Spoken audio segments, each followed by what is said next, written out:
Welcome to part 11 of Crash Course Cryptography. My name is Julian, and today we are talking about hash functions. It is the final episode of this general introduction into cryptography, because from episode 12, the next episode onwards, we're actually going to dive into cryptocurrencies, and we're going to discuss various cryptographic algorithms or cryptographic principles in Bitcoin, Ethereum, Monero, Zcash, and so on. So I hope you haven't skipped any one of those first 10 episodes because you're gonna need some of the basics. However, I do have to say that today's episode is quite independent because it is not very math intensive. You don't need to understand a lot of the past principles. It's still good though to tie in a bit because we've been discussing hash functions in the past already. And so today we're going to build on top of this a bit, reference, and just kind of describe what these functions actually are. If we have to define what a hash function actually is, then we understand that it's an auxiliary function, which means it's helping other things. It's a one-way function, meaning it's very easy to calculate something in one way, very difficult in the other way. And that's really, really important. You can have an unlimited input. So the input that you put into this function can be of any size, any length. However, you're going to be getting an unguessable fixed length output. And this is very, very important. So it's auxiliary, it's one way, it's unguessable what's coming out, it's an unlimited input, and it's a fixed length output. And this is important to understand when we are discussing this and when we're gonna talk a few things through here. I would love to start into all this, and I'm not gonna go straight into the writing pad because we don't need to, but I wanna kind of give you an example. And one of the examples would be, you would imagine you have all different kind of pots of colors, a little bit of red, green, yellow, and it's very, very clear and they are completely clear. And at the end, any kind of color in the world, you could split it up in those different kind of pots, right? Because colors get mixed together. Now imagine all this hashing function does is it just puts all the colors together, and any color that's left over, it mixes it really well. And then any color that's left over is just going to be poured away. And you have always the same amount left over because it's a complete mix out of all of this. Now, here is where it gets really important.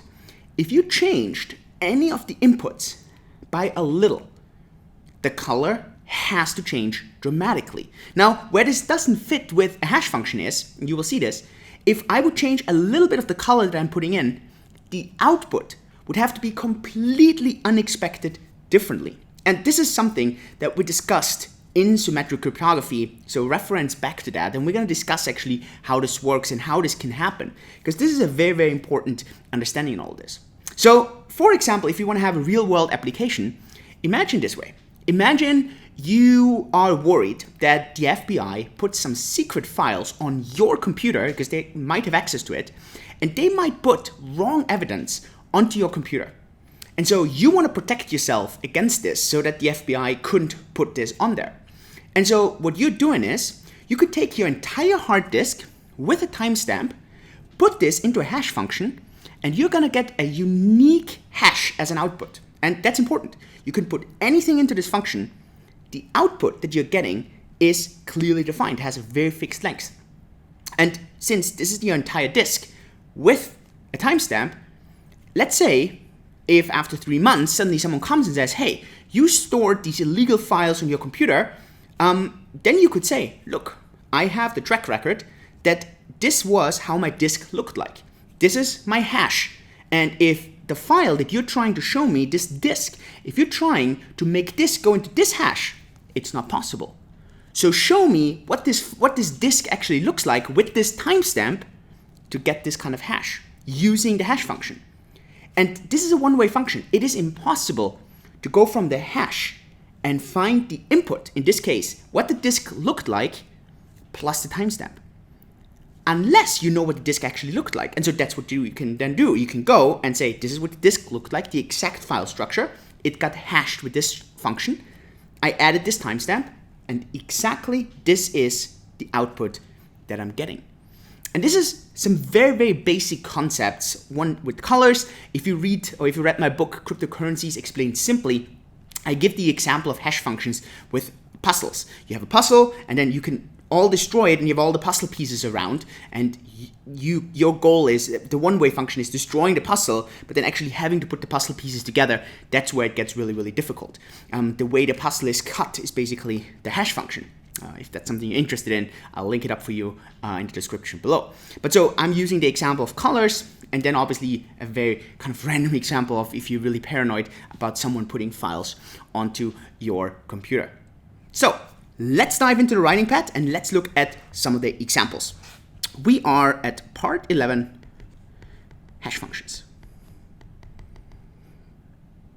So we have definition, 5 things. Talked about it. Very first one, it's auxiliary,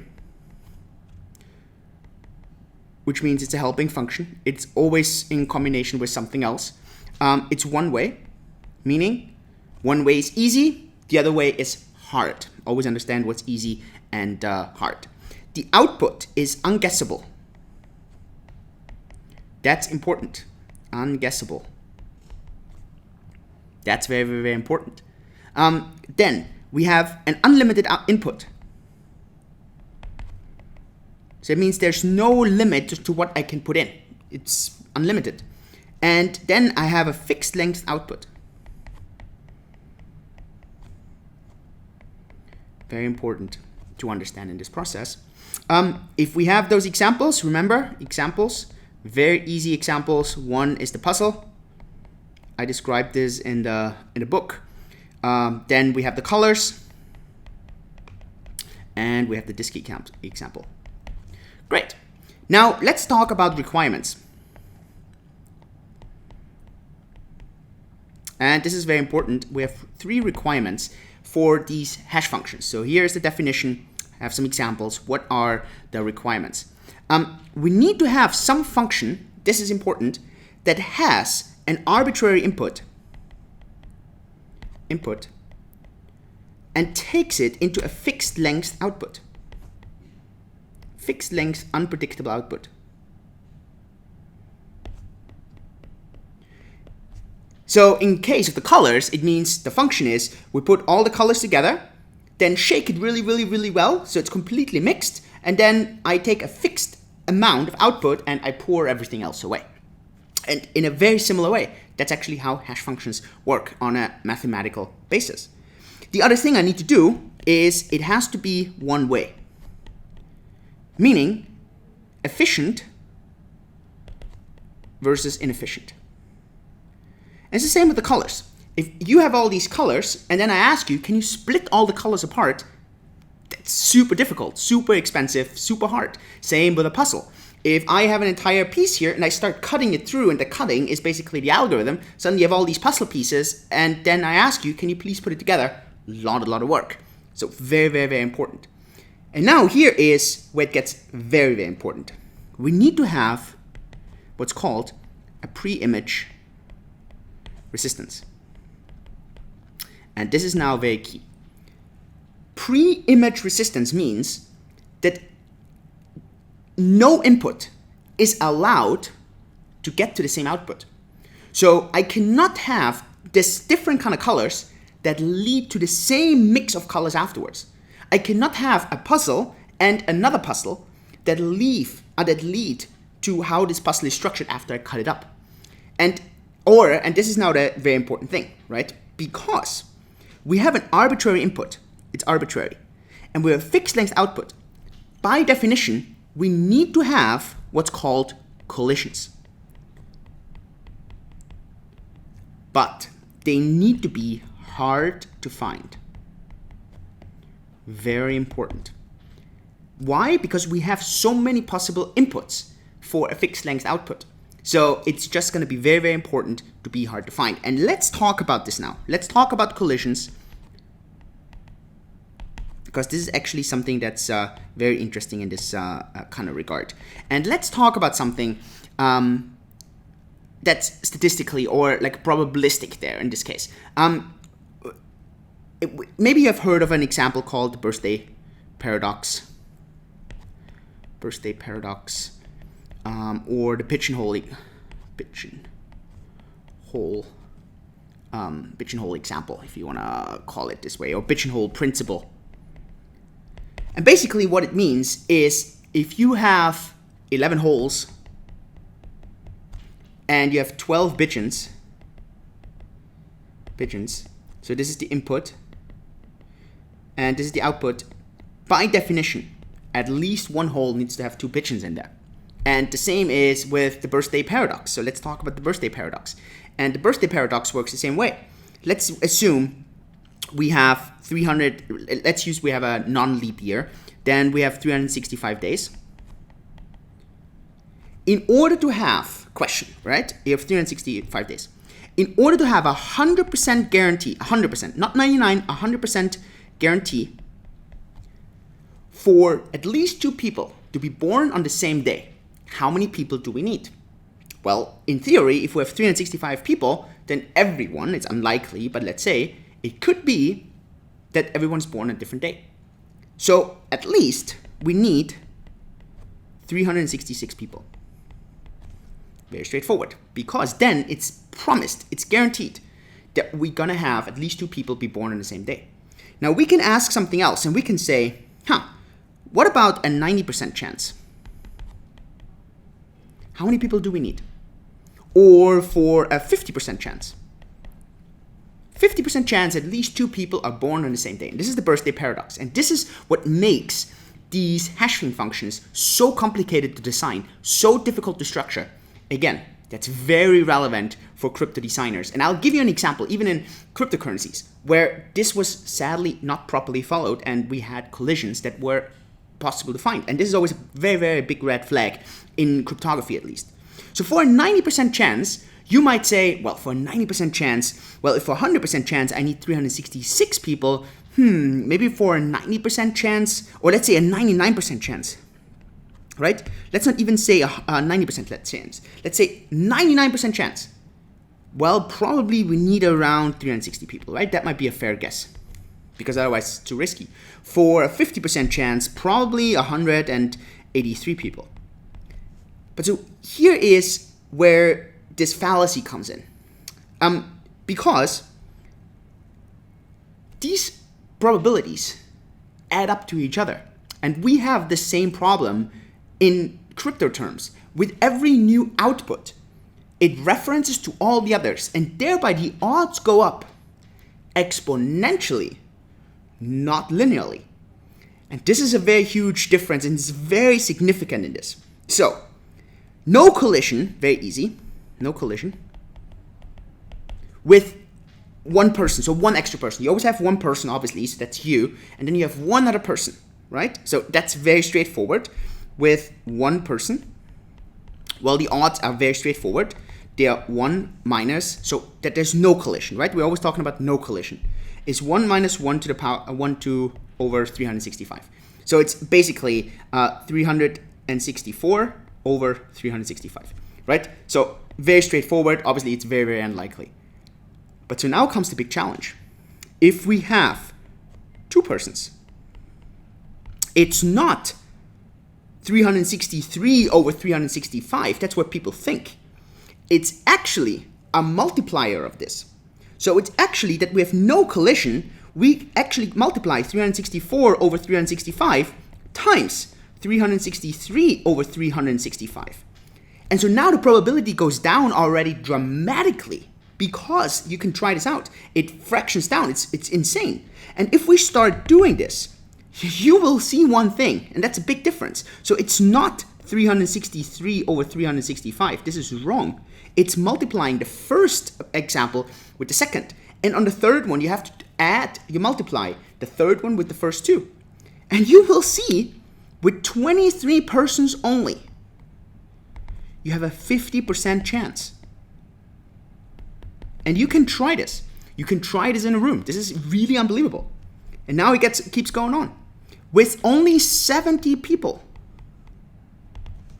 you have a 99% chance. 99%. Why is this? Well, it's very simple.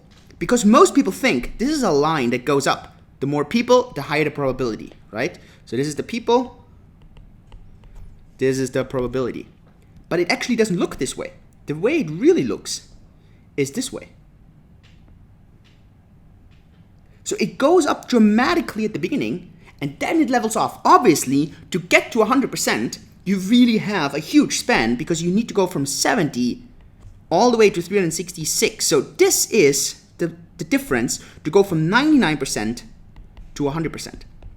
But so here is the trick, and this is what a lot of people tend to forget in hash functions when they design them.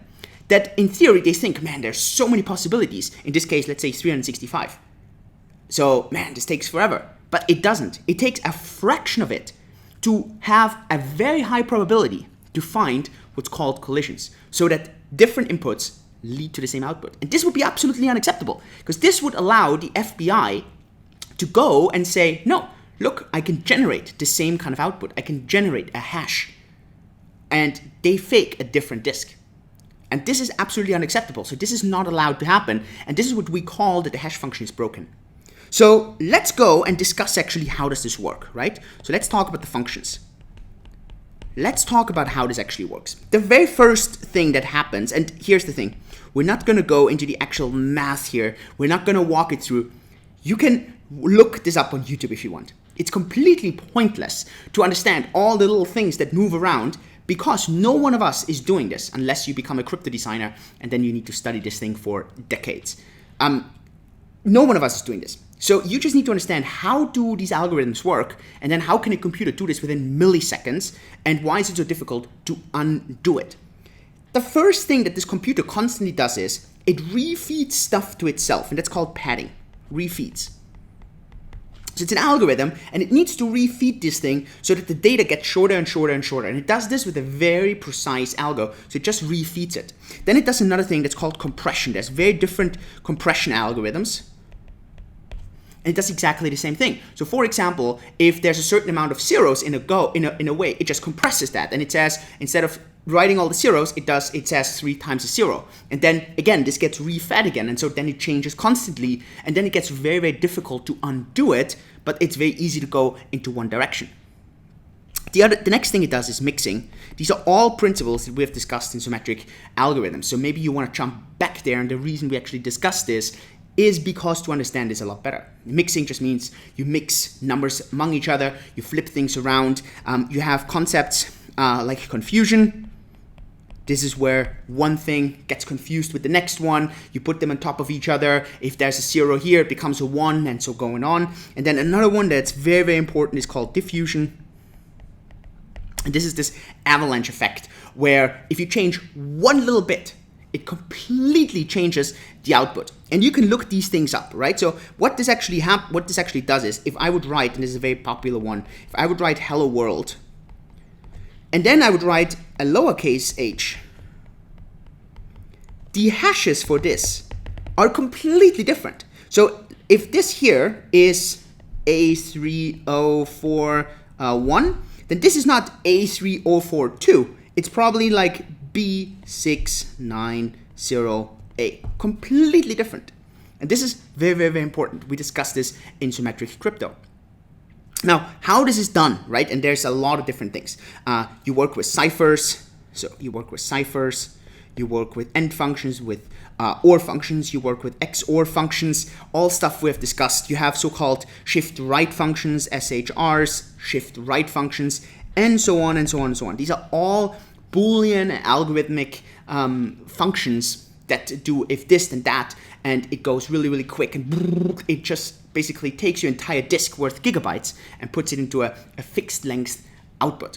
And this is just really important to understand it from basic principles and understand the kind of ideas that are going behind this. Remember, you have this unlimited input, you need to get a fixed output, very difficult to back calculate. Now let's talk about some of these hash functions, right? Let's talk about some examples. Actually, the very first one, MD5, was one of the first ones, let's say, one of the first important ones, let's say it this way. Published in 1992, and it was actually quite a powerful one. It had 128-bit output, right? So it's always measured in the output. And, well, it was supposed to be a good function, but a lot of collisions have been found, and this is broken. So that means they figure out how to cheat the algorithm in order to have different inputs that lead to the same output. It's still sometimes used for so-called checksum functions, something we discuss in the later episodes in Bitcoin, but it's not much for nothing else it can be used. Then we have this entire group of secure hashing algos. And this is where the SHA functions come in. We have SHA-0 and SHA-0 and SHA-1. Started 1993, 1995. And as you imagine, they are broken. And it was actually quite a mission to move everyone from SHA-1 over to the next function, SHA-2. And this actually was quite an important thing, especially with all the SSL certificates. I think the deadline there was 2017, that everyone had to be moved over. This was quite a challenge. So far broken. Let's write this down. SHA, broken. Let's go to some that are actually being used. SHA-2.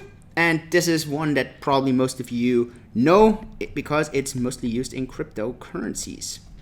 In this case, we have SHA-256. SHA-0 and SHA-1, I think, had 160 bits.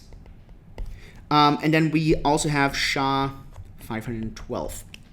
And obviously different lengths are also possible. You can have, I think, 384, but these are very commonly used here. At the moment, SHA-256 or SHA-2 looks secure, at least for a little bit. At some point, we have to assume that enough collisions will be found, or collisions will be found, that we have to say, sorry, it's not secure anymore, and we have to we have to go for something else.